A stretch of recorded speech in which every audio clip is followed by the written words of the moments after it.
তিনি আমার রসুলকে ভালোবেসেছেন, তিনি আমার পরম ইলাহাকে শ্রদ্ধা করতে শিখিয়েছেন, তিনি আমাকে ইসলামের শ্রদ্ধার দ্বার খুলে দিয়েছেন। আমি ইসলাম হিসেবে 1 নম্বর পাই কি 100 নম্বর পাই সেটা আমি জানি না। যদি 1 নম্বরও পেয়ে থাকি, এই 1 নম্বর পাওয়ার জন্য যিনি আমাকে যোগ্য করেছিলেন তিনি পরম প্রেমময় ঠাকুর শ্রী শ্রী অনুকূল চন্দ্র। আমি ইসলাম ঘরের মানুষ, আমার সঙ্গে যদি আমার ইলাহার সম্প্রীতি থাকে, আপনি সনাতন পন্থার মানুষ, আপনার সঙ্গে আপনার যদি ব্রহ্মের সম্প্রীতি থাকে, অন্য সম্প্রীতি আপনা আপনি হবে। সুশীল ভূঁইয়া, সে বাড়িতে আমি গিয়েছিলাম এবং প্রায় 28 দিন মতো সেই বাড়িতে ছিলাম।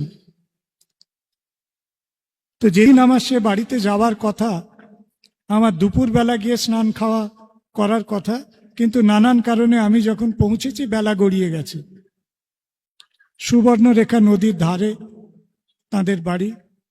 সে মা তখনও না খেয়ে বসেছিলেন। আমাকে বললেন, মকবুল, তোমার এত বেলা গড়িয়ে গেল, তুমি আগে গিয়ে নদীতে ডুব দিয়ে এসে 2টো স্নান করে এসে একটু অন্ন গ্রহণ করলাম। সে বাড়িতে 28 দিন ছিলাম। ফিরে আসার সময় বললাম, মাগো, আপনার বাড়িতে 28 দিন ছিলাম, এই 28 দিন ধরে অক্লান্তভাবে আমার যা যা প্রয়োজন, একজন অতিথির নয়, একজন সন্তানের যা যা প্রয়োজন, ঠিক সেইভাবে সেবা তিনি আমাকে দিয়েছেন, মায়ের স্নেহ দিয়েছেন। ফিরে আসার সময় বললাম, মা, আপনাকে অনেক কষ্ট দিয়ে গেলাম। বলল, কি বলছো বাবা, আমার 2টি সন্তান মকবুল, তুমি আমার 3য় সন্তান। আমার সৌভাগ্য হয়েছিল, আমি হিমায়তপুর গিয়েছি এবং ঠাকুরের যে পুণ্য ভূমি, সেই পুণ্য ভূমি দর্শন করার সুযোগ আমার হয়েছিল। ওই পদ্মা নদী, তার পাশে চড়া, ওই সর্ষে ক্ষেতে, চড়ার মধ্যে সর্ষে ক্ষেত, মাইলের পর মাইল সর্ষে ক্ষেত। শীতকালে যারা দেখেছেন সর্ষে ক্ষেত তারা জানবেন। আমি যখন গিয়েছিলাম শীতকাল ছিল, তো সেই চড়ায় তিনি চাষ করছেন, হাল চালাচ্ছেন, আর দেখছেন যে ওই যে রাস্তাটা গেছে নদীর পাড় দিয়ে, ধুলো উড়িয়ে লক্ষ লক্ষ মানুষ পাগলের মতো উন্মত্ত হয়ে কীর্তন করতে করতে ছুটছে ছুটছে ছুটছে। ওরা কোথায় যায়? ওরা ঠাকুর দেখতে যায়। হঠাৎ একদিন তিনি খবর পেলেন যে ওরা যে ঠাকুরকে দেখতে যায় তিনি নাকি জ্যান্ত। ওরে বাবা, এমনটা তো কখনো শুনিনি। ঠাকুর তো শুনেছি, ঠাকুর তো দেখেওছি, কিন্তু ঠাকুর আবার জ্যান্ত? তাহলে তো একবার গিয়ে দেখতে হয়, একবার গিয়ে দেখতে হয়। এই ভাবছি একবার গিয়ে দেখতে হয়, ভাবতে ভাবতে বলল, একবার গিয়ে দেখতে হয় কেন? দেখতে যদি হয় তো এক্ষুনি যাব, এই মুহূর্তে যাব, হাল নাঙল খুলে দিয়ে এক্ষুনি যাব। সে করলো কি, ওই বস্ত্র টস্ত্র গুছিয়ে ধুলো কাদা ঝেড়ে ওই পিছু পিছু পিছু পিছু গিয়ে হাজির। জয় গুরু।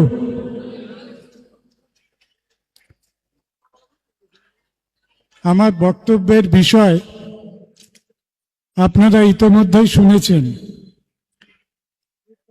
কথা হচ্ছে, যখন আমরা ঠাকুরের আলোচনা করি,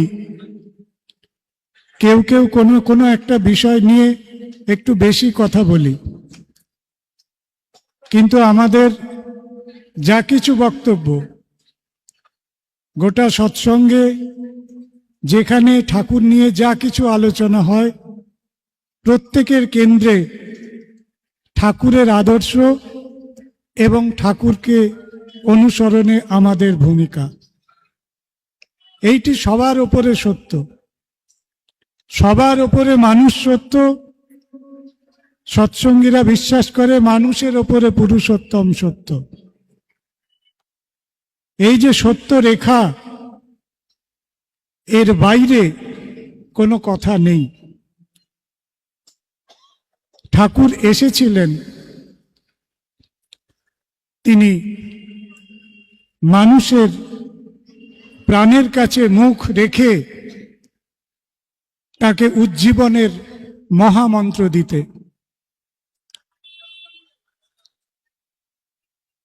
আপনারা জানেন ভগবান কথা দিয়েছিলেন আমি আসব, সম্ভব আমি যুগে যুগে,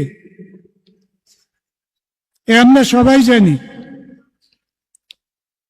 কিন্তু ভগবানের কিছু লীলা খেলা আছে।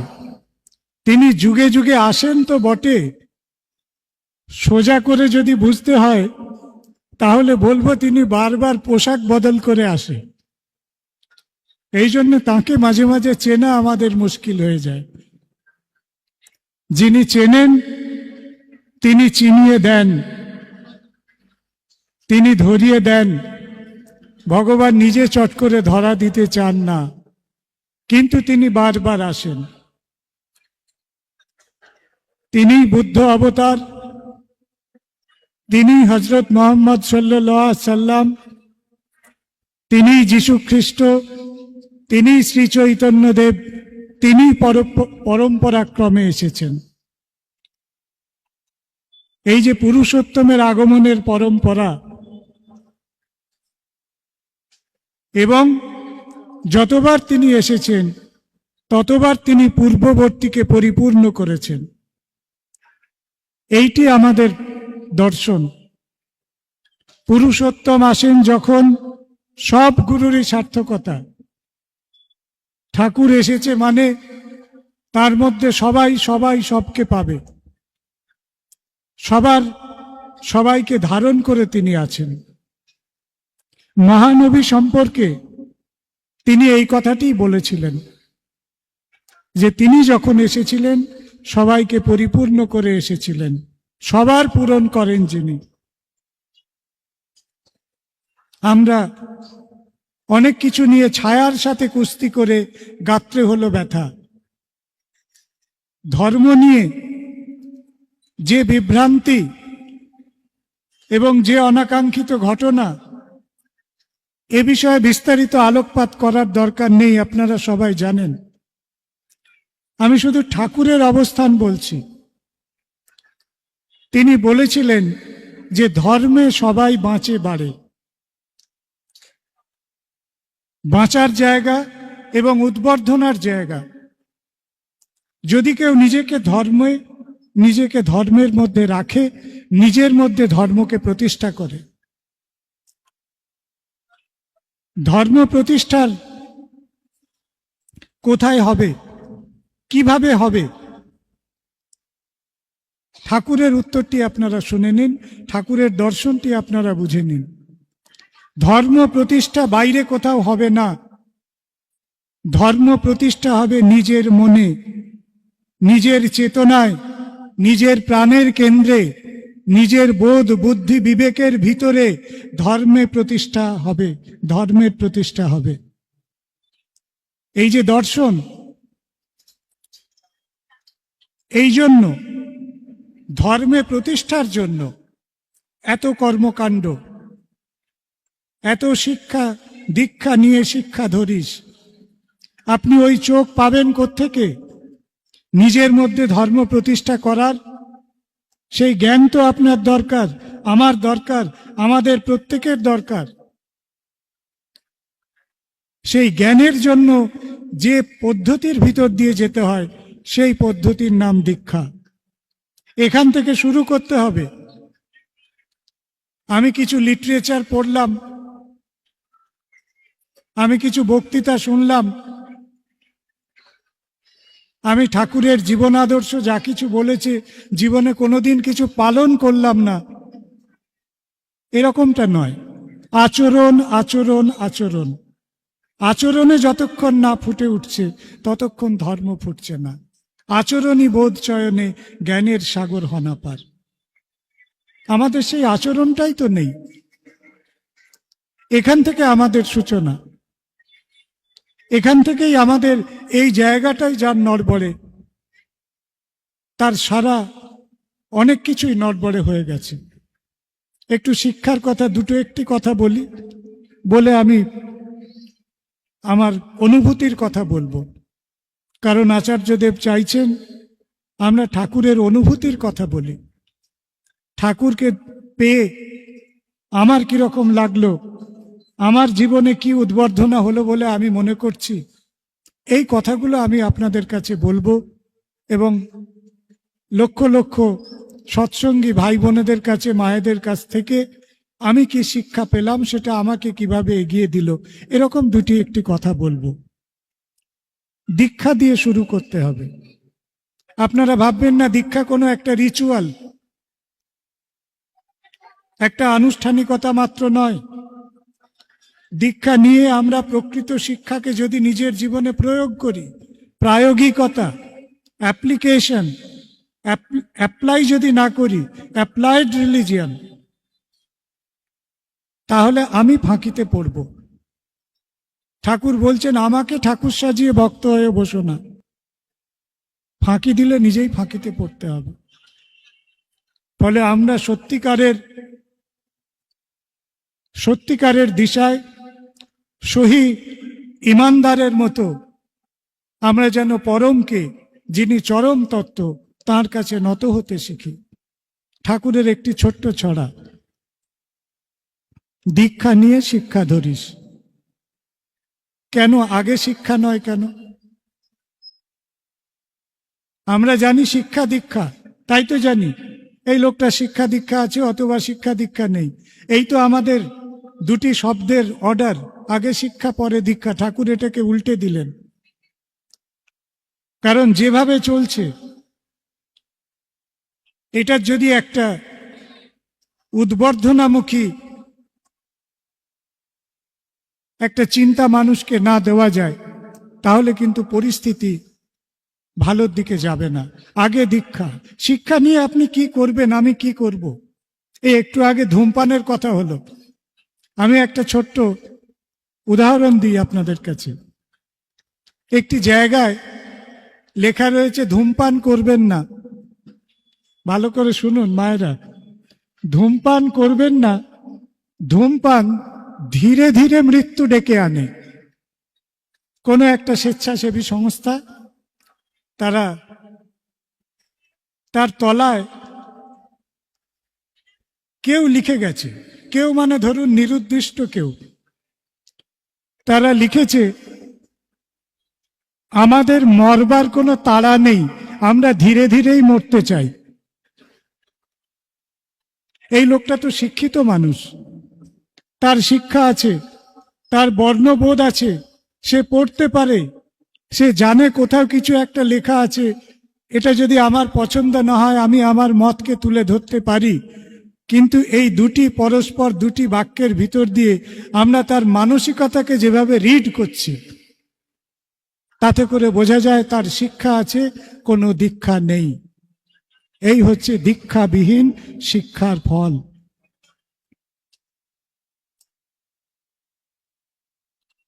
আমি একটা লাইন বলবো, আপনারা আর একটা লাইন বলবেন। আমরা সবাই ছোটবেলায় পড়েছি, অয়ে অজগর আমটি আমি। বাহ, অপূর্ব। অয়ে অজগর আসছে তেড়ে, হ্যাঁ, আমার পিছনে অজগর তেড়ে আসছে, আমার কি করা উচিত? আপনারা বলুন,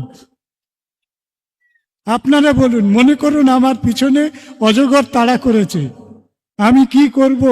আমি আগে আত্মরক্ষা করব না আগে আম পেড়ে খাওয়ার চিন্তা করব? নিজের মনে উত্তর দিন। এই নির্ণয় আপনার দীক্ষা আপনাকে শেখাবে। এই যে কনজিউমারিজম, আমি আম পেড়ে খাবো, আমি এটা খাবো, আমি সেটা খাবো, আমি সেটা ভোগ করব, এই যে প্রবল কনজিউমারিজম, তার শিক্ষার বুনিয়াদ আমার কোথায় রয়েছে? আমটি আমি খাবো পেড়ে। এই চিন্তার কাঠামোকে বদলাতে হবে। এই জন্য ঠাকুর বলছেন দীক্ষা নিয়ে শিক্ষা ধরিস। কে শেখাবে? কে শেখাবে? একটু আগে শুনলাম যিনি ধূমপান বিরোধী বক্তব্য দিয়ে নিচে এসে আগে তিনি একটি সিগারেট ধরালেন, তার কাছে আমরা শিখব? কার কাছে শিখব? আচার্যের কাছে, যিনি আচরণ করে শেখান। যিনি আচরণের ভিতর দিয়ে শেখান। এই জন্য দীক্ষা, শিক্ষা এবং আচার্য, এই তিনটের একটা লিঙ্ক আপ দরকার, তবে আমাদের আচরণী বোধ ফুটে উঠবে। আমরা তো আচরণ জানি না। আমরা আচরণ জানি না। বাড়িতে কি হচ্ছে সে কথা আমি এখানে আলোচনা করছি না, কিন্তু সামাজিক ক্ষেত্রে আমাদের আচরণী বোধ কোথায়? কোথায় আমাদের সেই আচরণ? কেন ছাত্র এবং শিক্ষকের মধ্যে একটা সংঘাতের অবস্থা? এ ওকে পেটাচ্ছে, সে তাকে পেটাচ্ছে, এ তার সম্পর্কে কটু কথা বলছে।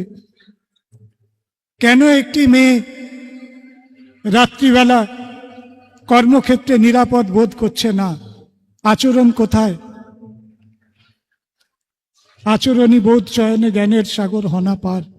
এই আচরণ শিখতে হবে। অনেক কিছু কথা হচ্ছে, মায়েদেরকে, বিশেষ করে মায়েদের জন্য বলছি। এখন এইসব জেন্ডার ইস্যু, অমুক তুসুক, এই সমস্ত নিয়ে প্রচুর কথাবার্তা হচ্ছে, লম্বা লম্বা ডিসকোর্স। ঠাকুর কি বলছেন সেইটা আমরা একটু বুঝে নিই।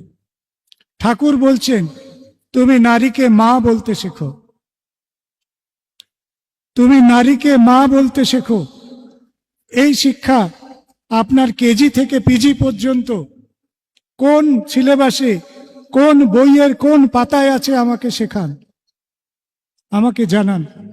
এই শিক্ষা একমাত্র দীক্ষার ভিতর দিয়ে আসবে, মনের পরিবর্তনের ভিতর দিয়ে আসবে। এই যে মনের পরিবর্তন কথাটা বলছি, এই কথাটা ঠাকুরের পরিভাষায় আপনার আমার মধ্যে ঠাকুরত্ব জাগবে। ঠাকুরত্ব, আপনার মধ্যে ঠাকুরত্ব, আমার মধ্যে ঠাকুরত্ব, আমাদের মধ্যে ঠাকুরত্ব, আমাদের গোটা ভারতবর্ষের মধ্যে যদি এই ঠাকুরত্ব জাগে, তখন আমরা বলবো যে নারী আমার সামনে দিয়ে যাচ্ছে, এসে দাঁড়িয়েছে, রাত 1টা হোক, 2টো হোক, দুপুর 12টা হোক, সে হয় আমার মা, নয় আমার সন্তান, নয় আমার মেয়ে। এই চেতনা দরকার।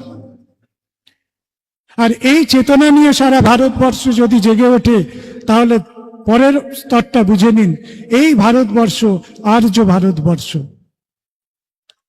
ইন্ডিয়াকে নিয়ে অনেক রকম কথাবার্তা আমরা শুনছি, ডেভেলপমেন্ট কিভাবে হবে, কোন দিকে যাবে, ডিজিটালাইজেশন কি হবে, ইত্যাদি নিয়ে অনেক বড় বড় পরিকল্পনা। কিন্তু আমরা আর্য ভারতবর্ষ চাই, সেই ভারতবর্ষ একজন মায়ের জন্য আর্য ভারতবর্ষ, যেখানে অন্যান্য সহনাগরিক তাকে মা বলে সম্মান করে। এই সম্মান করা শিখতে হবে। এই ঠাকুরত্ব তিনি আমাদের মধ্যে জাগাতে চেয়েছিলেন। আমরা বিভাজন করছি, আমরা যত নারী পুরুষ, যত নারী পুরুষ, যত নারী পুরুষ করছি, তত বিভাজন হচ্ছে। এর মধ্যে দিয়ে নয়। সম্প্রীতির কথা, যখনই দেশে কিছু একটা বিপর্যয় ঘটে, আমরা একটা স্টিরিওটাইপ কথা ধরে রেখেছি, ধর্মীয় একটা বিভেদের কথা ধরে রেখেছি। সম্প্রীতির কথা বলতে ঠাকুর কি বুঝিয়েছিলেন? ঠাকুর কিন্তু তথাকথিতভাবে কোনো হিন্দু মুসলিম সম্প্রীতির কথা বলেননি। প্রয়োজন নেই সৎসঙ্গের মঞ্চ থেকে সে কথা বলার। তিনি বলেছিলেন, ইষ্টেতে রাখ সম্প্রীতি। মনে পড়ছে লাইনটা? ইষ্টেতে রাখ সম্প্রীতি। ইষ্টের সঙ্গে সম্প্রীতি রাখতে হবে। আমি ইসলাম ঘরের মানুষ, আমার সঙ্গে যদি আমার ইলাহার সম্প্রীতি থাকে, আপনি সনাতন পন্থার মানুষ, আপনার সঙ্গে আপনার যদি ব্রহ্মের সম্প্রীতি থাকে, অন্য সম্প্রীতি আপনা আপনি হবে। যারা কারখানার জগতে, প্রোডাকশনের জগতে কাজ করেন, তারা দুটো শব্দ ব্যবহার করেন, একটা হচ্ছে প্রোডাক্ট, একটা হচ্ছে বাই প্রোডাক্ট। আমরা মনে করি সম্প্রীতি একটা প্রোডাক্ট, না। ইষ্টের সঙ্গে যদি সম্প্রীতি থাকে, তাহলে সম্প্রীতিটা, সামাজিক সম্প্রীতিটা এমনি এমনিই হবে।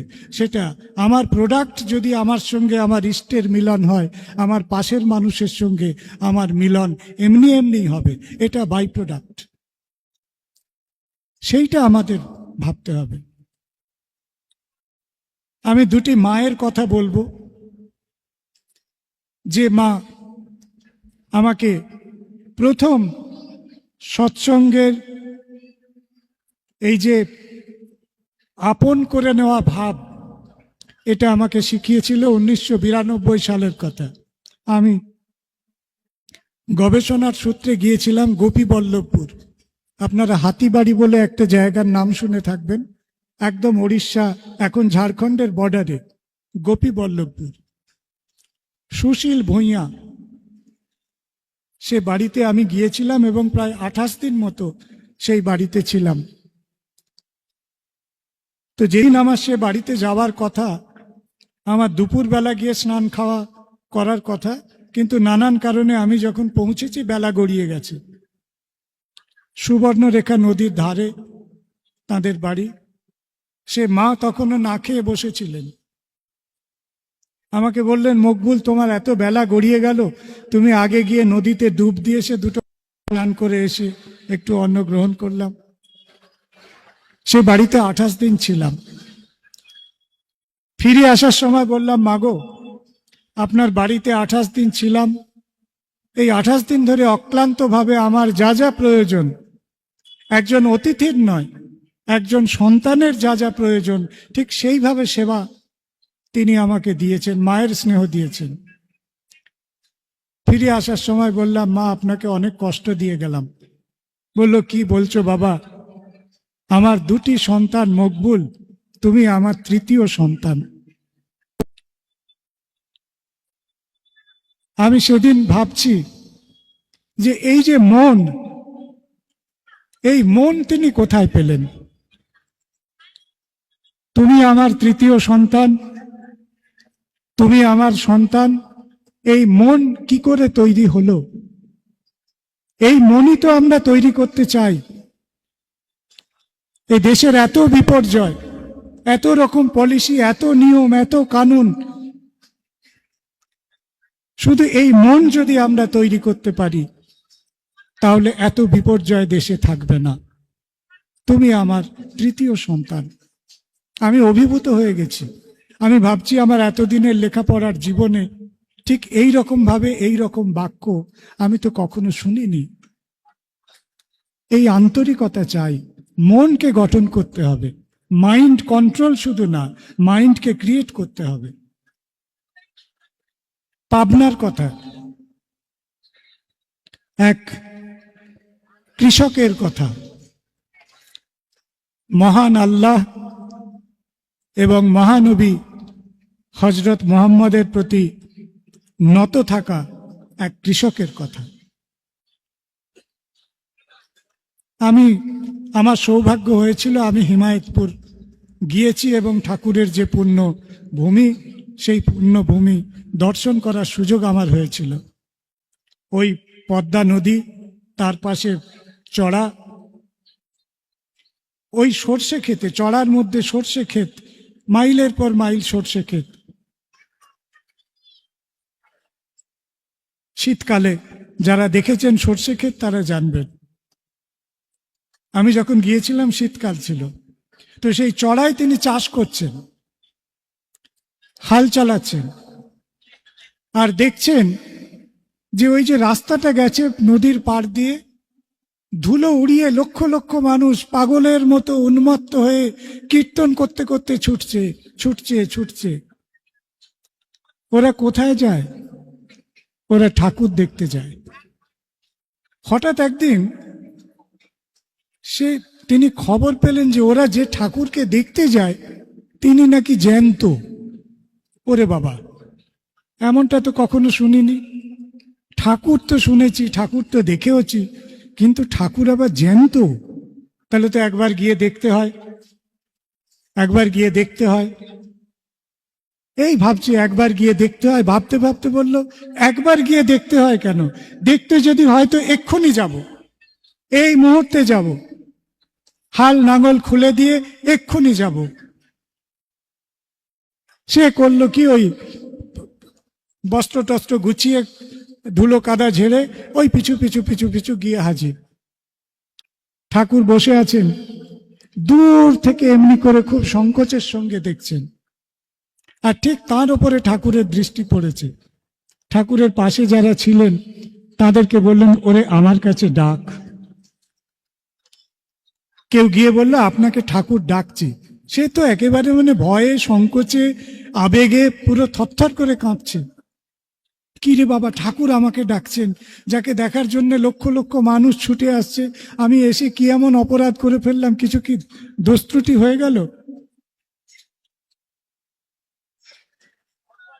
তিনি খুব সংকোচের সঙ্গে বিনম্রতার সঙ্গে একটু তফাতে গিয়ে দাঁড়িয়ে, হ্যাঁ,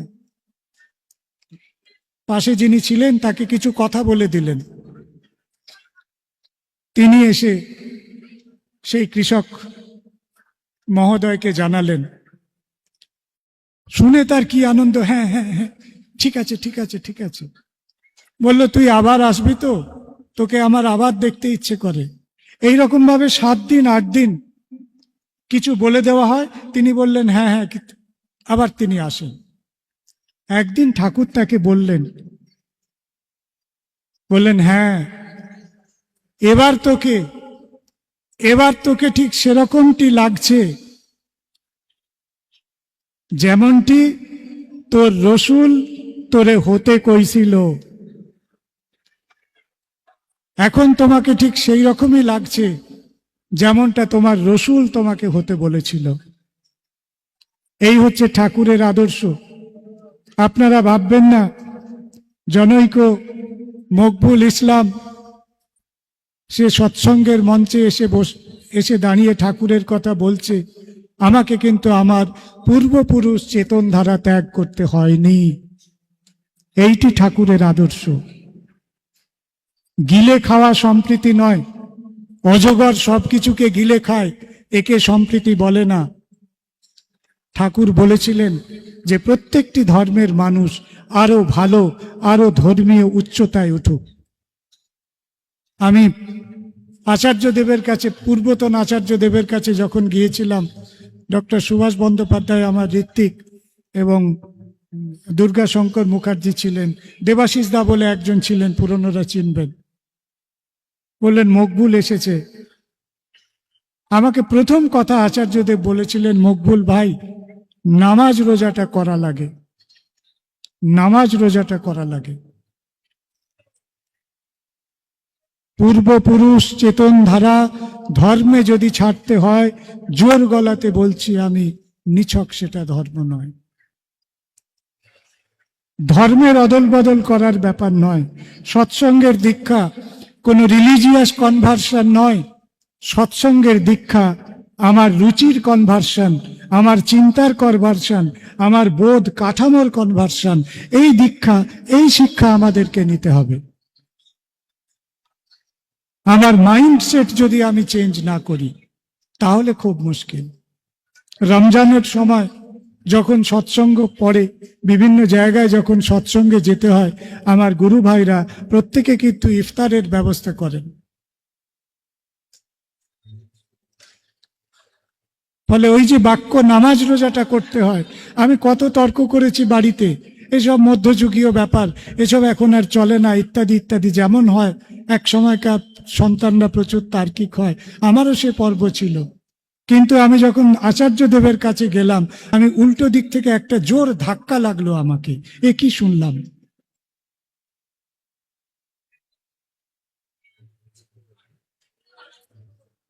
আমাদের মানুষ হতে হবে, মানুষ হতে হবে, মানুষ হতে হবে। Man making, man making, man making. Swamiji বলেছিলেন না, ঠাকুর তিনি ম্যান মেকিং এর কথা বলছেন। দীক্ষা, শিক্ষা, আচার্য, সৎসঙ্গ, এই সমস্ত কিছু হচ্ছে ম্যান মেকিং এর একটি প্রক্রিয়া। এর ভিতর দিয়ে ম্যান মেকিং হবে। পরিবারগুলোর মধ্যে সেই চর্চা হবে। আমাদের সন্তানরা পড়ে শেখে না, দেখে শেখে। আমার উত্তরসূরি যেন আমাকে দেখে শেখে, এইটা হচ্ছে চলার পথ। এই জন্য বড়দের দায়িত্ব নিতে হবে, আচরণ করে বড়দের দায়িত্ব নিতে হবে। যারা আমরা বয়সে বড় আছি, আমাদের থেকে ছোটরা যারা আমার মুখের দিকে তাকিয়ে আছে, তাদেরকে দেখে। একটি দাদু এবং নাতির গল্প। রোজ দাদু ঠাকুর প্রণাম করে একটি দক্ষিণা রাখেন। একদিন কোনো রকম ভাবে তিনি অসুস্থ, সে নাতি বিছানায় শুয়ে আছেন, উঠতে পারেননি। সেই নাতি তাকে হাত ধরে টেনে এনে বলছে, কথা বলতে পারে না, ঠাকুরকে এসে নমস্কার করো। কোন রকম ভাবে তিনি এসে নমস্কার করলেন, কোমরে ব্যথা, নইতে পারছেন না।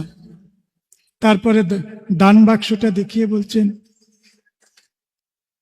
সে দেখে শিখেছে। পরিবারের শিক্ষা, আমরা যেন আমাদের পরিবারকে সেইভাবে গঠন করি। এই কথাগুলো বলছি কারণ এর সঙ্গে ঠাকুরের যে বিবাহ সংস্কারের নীতি তা যুক্ত আছে।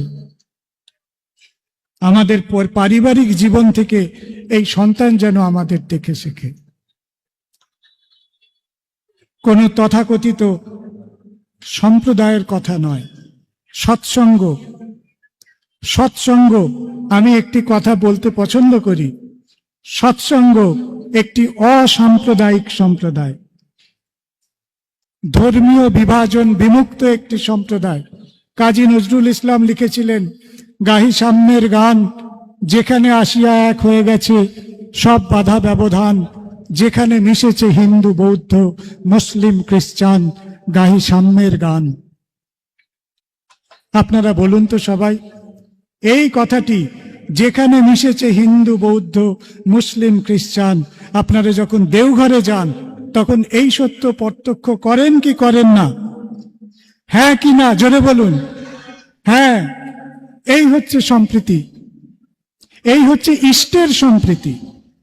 যে ঐক্য আপনারা দেওঘরে দেখেন, যেখানে মিশেছে হিন্দু বৌদ্ধ মুসলিম খ্রিস্টান, সেটা হিন্দু মুসলিম এক হয়েছে বলে সম্প্রীতি না, প্রত্যেকে আমরা ইষ্টের সঙ্গে, পরমের সঙ্গে, পুরুষোত্তমের সঙ্গে এক হয়েছি বলে আমাদের সম্প্রীতি তৈরি হয়েছে। এই সম্প্রীতি ভারতবর্ষে চাই, এই সম্প্রীতি ভারতবর্ষে চাই, এই প্রেম ভারতবর্ষ। তিনি তো প্রেম দিতে এসেছিলেন, শ্রী চৈতন্য মহাপ্রভু তিনি প্রেম নিয়ে এসেছিলেন, তিনি কীর্তন নিয়ে এসেছিলেন। সেই গানই তো আমরা গাইছি, হরিনাম পরম ব্রহ্ম, জীবেরই মূল ধর্ম, অধর্ম কুকর্ম ছাড়ো রে।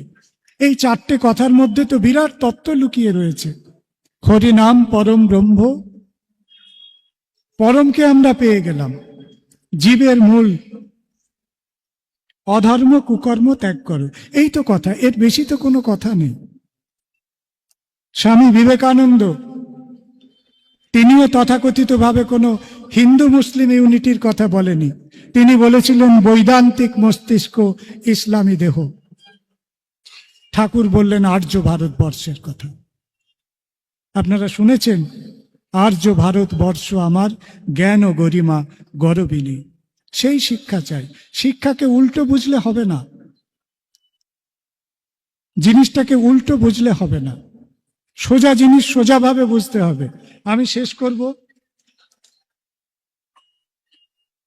একটি বাচ্চাদের স্কুলে, মায়েরা যারা বাচ্চাদের ইংলিশ মিডিয়াম স্কুলে ভর্তি করার অভিজ্ঞতা আছে তারা জানেন যে বাচ্চাদের সঙ্গে মা বাবাদের ইন্টারভিউ হয়, মা বাবাকেও জিজ্ঞেস করে নানান রকম কিছু।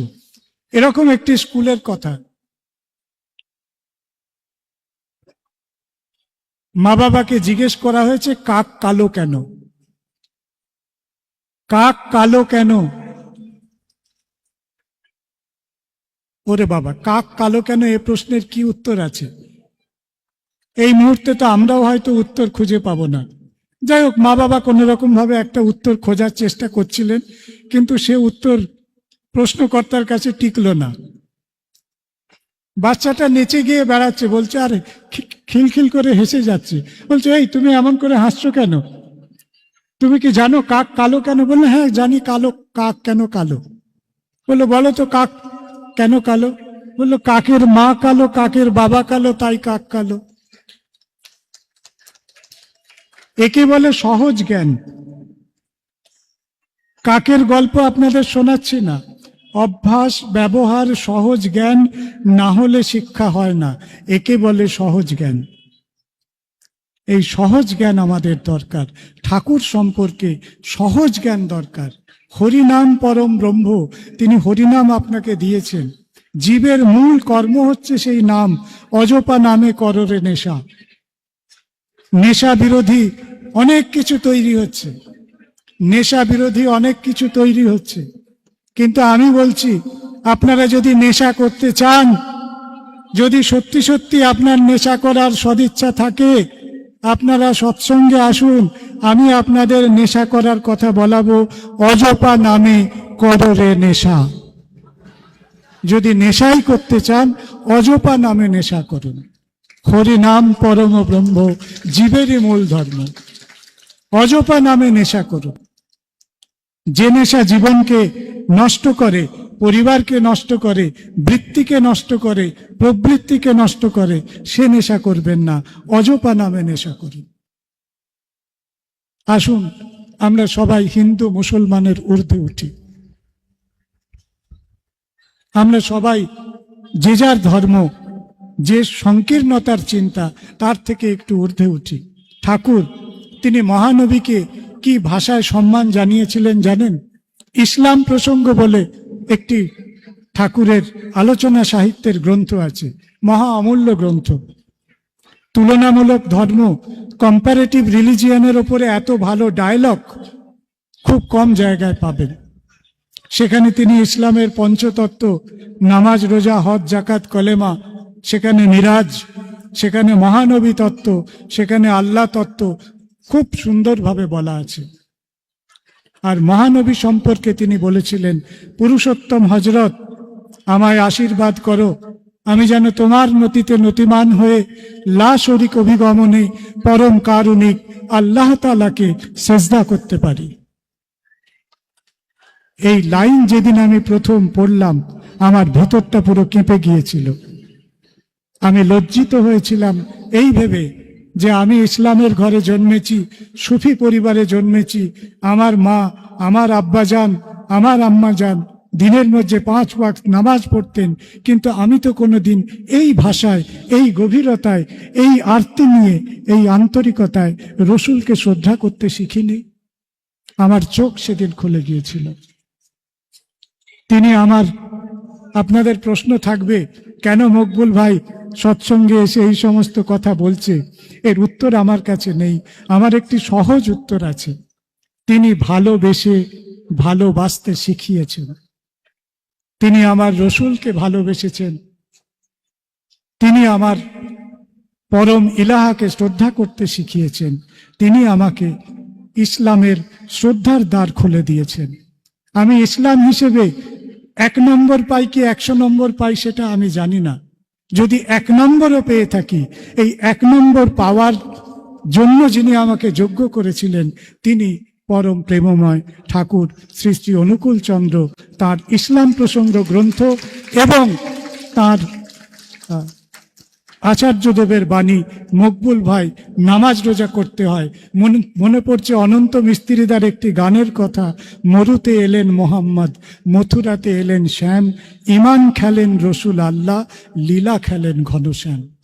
যেখানে শ্যামের লীলা এবং আল্লাহর লীলা একই সঙ্গে হয়ে চলেছে, সেই জায়গা, সেই সৎসঙ্গ। আপনারা যারা আজকে এখানে উপস্থিত হয়েছেন, আপনারা যারা ঠাকুরের ভক্ত, তাদের প্রতি, প্রত্যেকের প্রতি আমার অনেক অনেক শুভেচ্ছা, অনেক মঙ্গল কামনা। ঠাকুরের চরণে আপনাদের সুস্থ সুস্থিত মঙ্গলময় জীবন কামনা করি।